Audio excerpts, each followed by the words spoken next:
В Англии каждый житель платит со своего кармана налоги для того, чтобы содержать королевскую семью. Для чего же они это делают? Страной управляет премьер-министр, для чего не содержит королевский двор?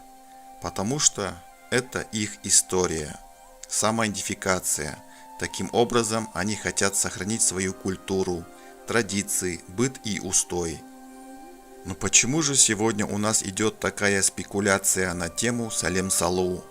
Если тема с одной стороны интересна с точки зрения феминизма, хотя стоит вспомнить, что феминизм зародился именно в Европе, в протестантской Европе, где у женщин абсолютно не было никаких прав, или та же свободная Россия, где в это время было крепостное право.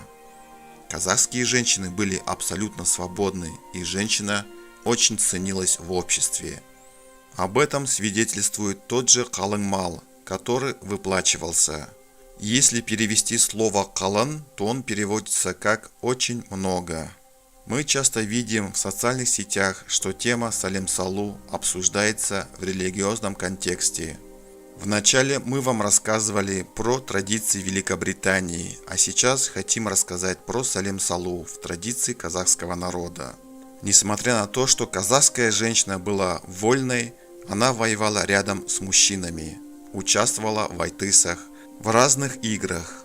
Также у нее было немало запретов. Общество старалось оберегать женщину так, как у нее были важнейшие функции. Функции хранительницы очага.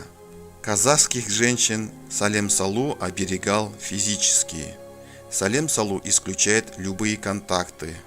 Основная цель Салем Салу – это в первую очередь получить бата у старшего поколения. А бата алу есть в традициях многих народов.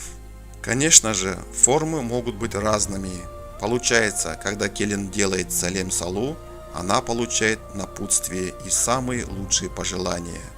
Теперь можно заметить, что больше никто столько бата не получает, как келин. Есть еще один пример. Многие из вас знают, когда хозяин дома зовет к себе гостей, старейшин, после трапезы он подзывает к себе своего сына, либо близкого родственника, с целью того, чтобы поднесли воду аксакалам старейшин, для того, чтобы они помыли руки после еды. Но ведь эти люди могут потом встать, выйти, самим помыть руки. Для чего это делается? Это делается для того, чтобы получить бата. Именно когда хозяин дома подзывает к себе человека для этой цели, он выбирает того, у кого предстоит важнейшее событие, собирается на учебу, собирается жениться, или у этого человека часто болеет ребенок. Таким образом, он, подливая воду, получает бата.